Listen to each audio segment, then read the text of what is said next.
Hey everyone, welcome back to Main Deck. It is Dan once again with another top 5 Grand Archive video. Today's video is going to be top 5 most confusing cards in Grand Archive Fractured Crown. Once again, this is part of our hype up for Fractured Crown releasing August 25th, 2023. We are releasing a number of these top 5 videos, and then we are heading off to Gen Con. We are getting our first experience playing with actual cards there, including more of our testing on the way and everything. Lots of play testing being done for Grand Archive right now, and we're very excited for this set too, and just want to kind of hype things up and get everyone excited for it as well. And after we return from Gen Con, we will be publishing more critical stuff like a full set review, and a bit more of a deep dive into what we think is really powerful in the new set. But for now, I hope you guys enjoy this. In this one, we're talking about, again, the most confusing cards in the set. And really, from a rules perspective, there's nothing that we think is like, oh, this doesn't work. Really, this is just more about cards that we think can be misleading or hard to understand on a first glance. And we hope that this kind of video will help maybe bring attention to a few cards. Some are more powerful maybe than you think they are. Some maybe are not as powerful as you think they are. And hope this kind of just reduces the general confusion and rules questions that'll come with any new set releasing for any card game. And Fractured Crown is certainly full of lots of new mechanics, so we do have to go over those a little bit here. So without any further ado, this is our top 5 most confusing cards in Fractured Crown.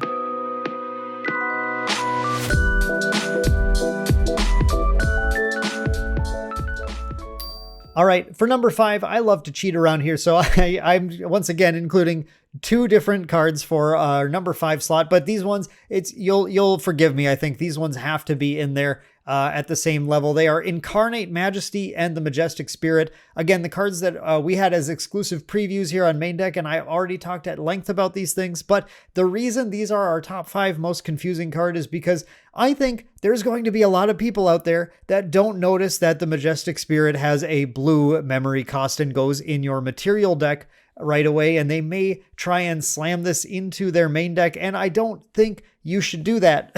That's not legal. You definitely shouldn't do that. It's a card that goes in your material deck, and as a material deck card, you can only run 1 copy of it in your material deck. But in addition to that, there's actually just a whole bunch of little ruling quirks that go along with both of these cards that you do need to be aware of. So I'm going to start with Incarnate Majesty, talk a little bit more about that. The reason I think you need to watch out for this one is because it is a Crux card with class bonus efficiency, but it is a mage spell. It is not a warrior spell.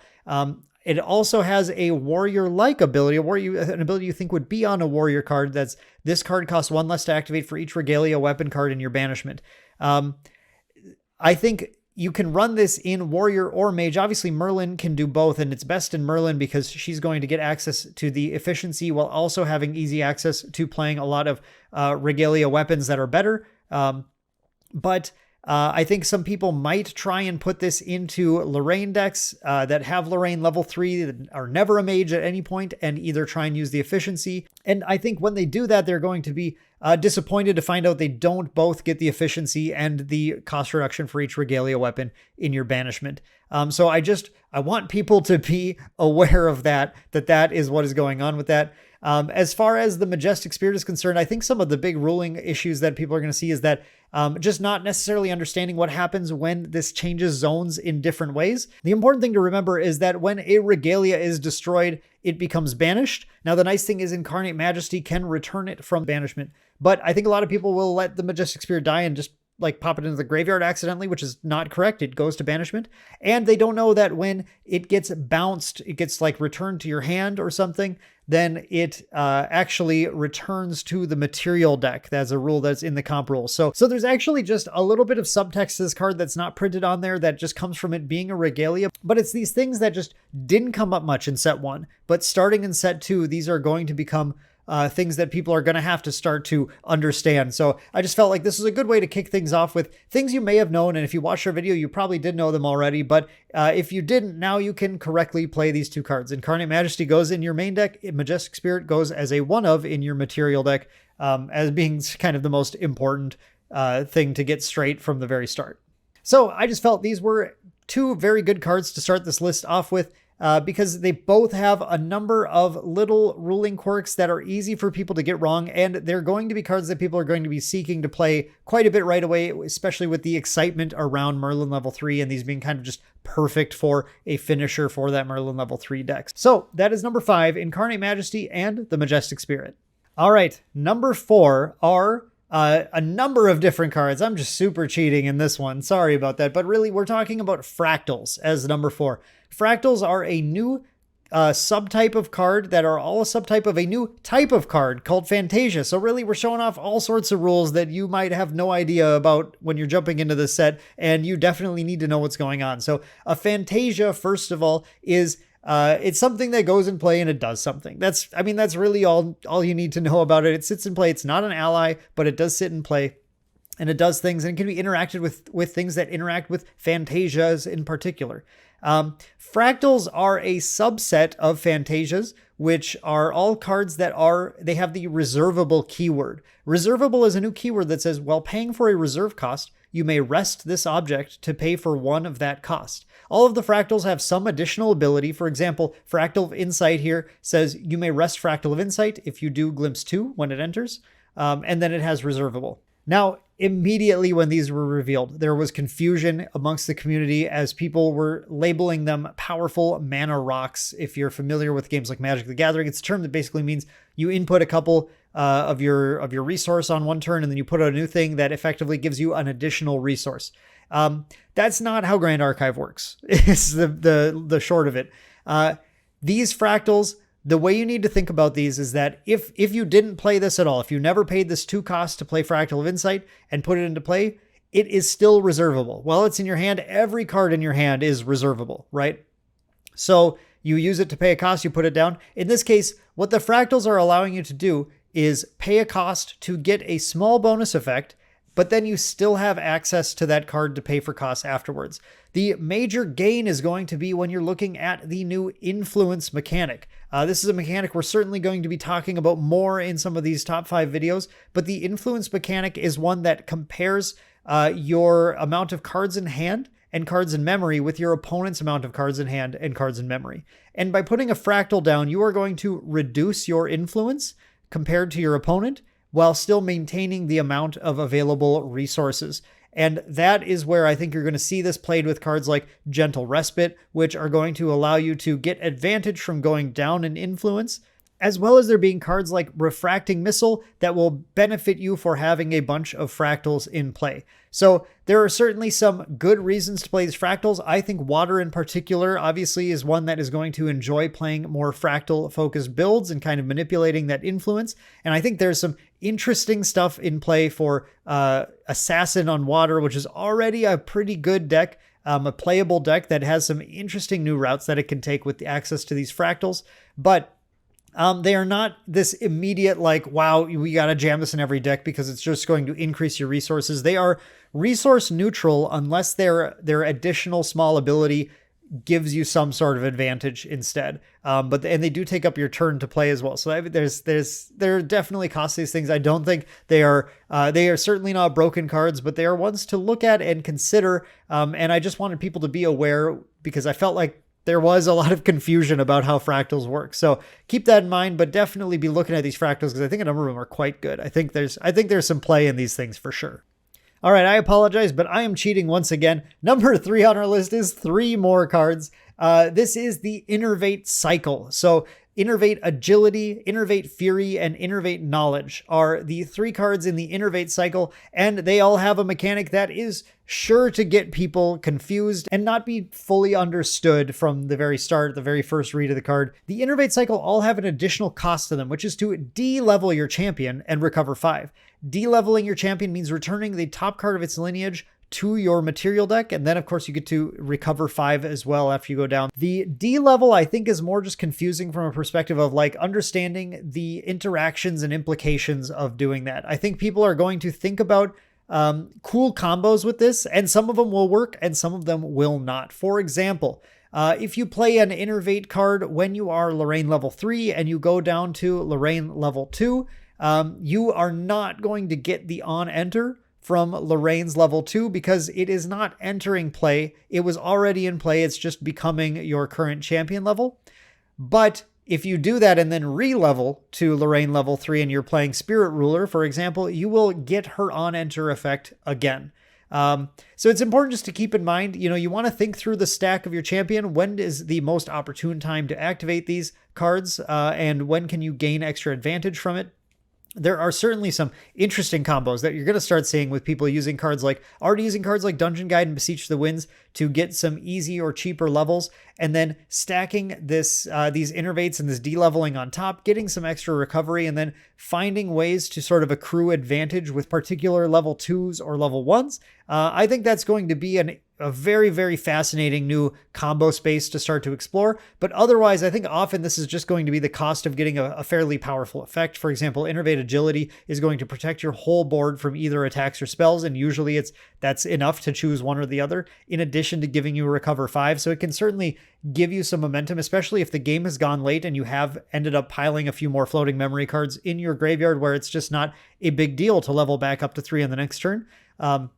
I can definitely see these cards seeing play. And because of that, it's important just to understand what happens when you de-level. The level you go down to does not enter play, but if you re-level back into that level, it will enter play again. You will get those effects again. So keep that in mind. But I think these are going to see a fair amount of play because of that. And I just think it's important to understand how that works. So those are our number 3, the Innervate cycle.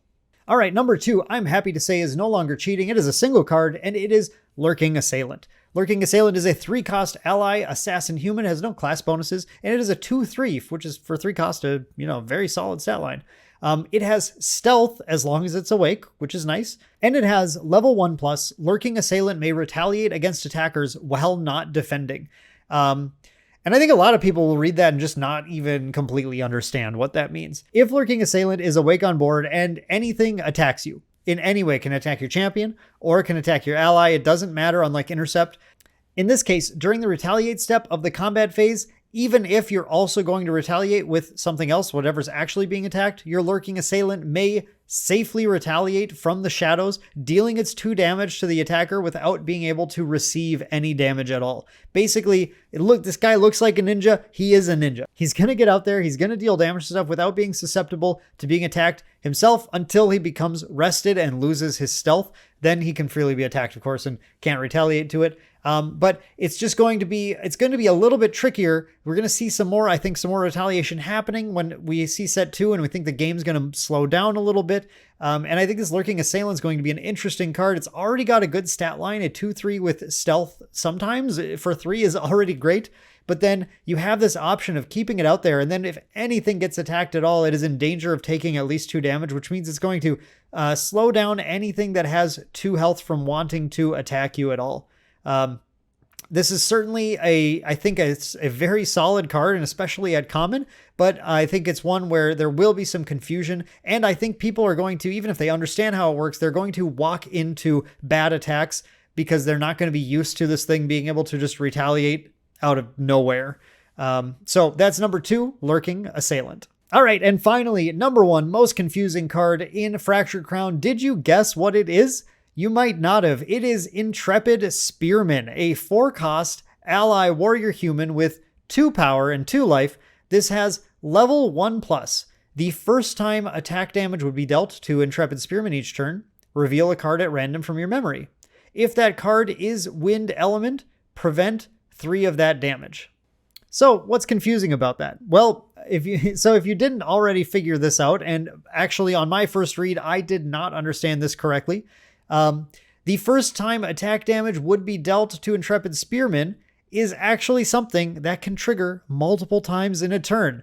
The reason for that is if Intrepid Spearman has damage going at it, that is a total of 3 or less damage, and the trigger goes off and a wind element card is revealed, the full 3 damage or less will be prevented, meaning that no attack damage is dealt to Intrepid Spearman. So the next time that turn attack damage would be dealt to Intrepid Spearman, the game checks. Is this the first time attack damage would be dealt? Yes, because it has not received damage previously. So Intrepid Spearman will keep triggering that prevention ability until one or more damage is dealt to it. Once that damage goes through, then it's free game. Then anything else can attack it. So if you attack Intrepid Spearman with something with 4 power, then you're guaranteed to shut off that ability for the rest of the turn. Should be easy to take out, but anything less is going to have a hard time taking the Spearman out. So this little 4-cost 2/2 is actually pretty unassuming and is quite a frustrating creature to deal with as long as you can manage that wind in your memory. That's going to become a big thing, I think, at this set for wind decks, really trying to maximize their amount of wind cards in memory, because there are a lot of cards that are looking for wind cards in your memory for them to really function. So really excited to see how deck building works there, but it's important to know, especially if you're playing this in Limited, I think in Limited, Intrepid Spearman is going to be an absolute powerhouse, super, super powerful card. But it is a frustrating card to deal with if you don't have that ability to deal attack damage to it. And of course, it's only attack damage. So, just if you're playing Fire deck, just burn it out. If you're playing a Water deck, fishing accident, there are ways to get rid of it for sure. You don't have to worry about it too much, but there are plenty of ways to deal with it. But when we're talking about attack damage specifically, Intrepid Spearman is always going to have the edge in battle. So make sure to keep that in mind. This card might be better than you thought it was. And that's going to do it. Those are our top 5 most confusing cards in Grand Archive. Overall, I don't think anything was particularly crazy, like I said, but there are certainly some cards I was surprised by and some cards that I was not thinking about correctly the first time. So I hope you guys found this helpful. I hope this helped clear up some rules questions for you. And if there's more cards you consider confusing, let me know in the comments what other cards you think are confusing, and we can go ahead and make sure we clear everything up for you. We want everybody to understand how to play their cards. It's important to know how to play your cards in the card game so you get the full value out of them, and so you don't cheat, and so you don't cheat yourself out of playing some better cards. So that's going to do it for this video. We're going to have some more top 5 Grand Archive videos coming real soon, so keep an eye out for those. And of course, in August, look forward to our full set review coming as well. Hope you guys found this useful. Hope you guys enjoyed, and we'll see you guys in the next one. Thanks for watching another Main Deck video. You can support Main Deck by shopping at tcgplayer.com using our affiliate link. Check the description of the video for details. Main Deck is sponsored by J-Dubs Sports Cards and Gaming. Visit jwwcards.com and by our amazing patrons. Get exclusive content and other cool perks on the Main Deck Patreon. And hey, while you're here, I bet you'd like one of these videos. Go ahead, click one. I know you're gonna love it.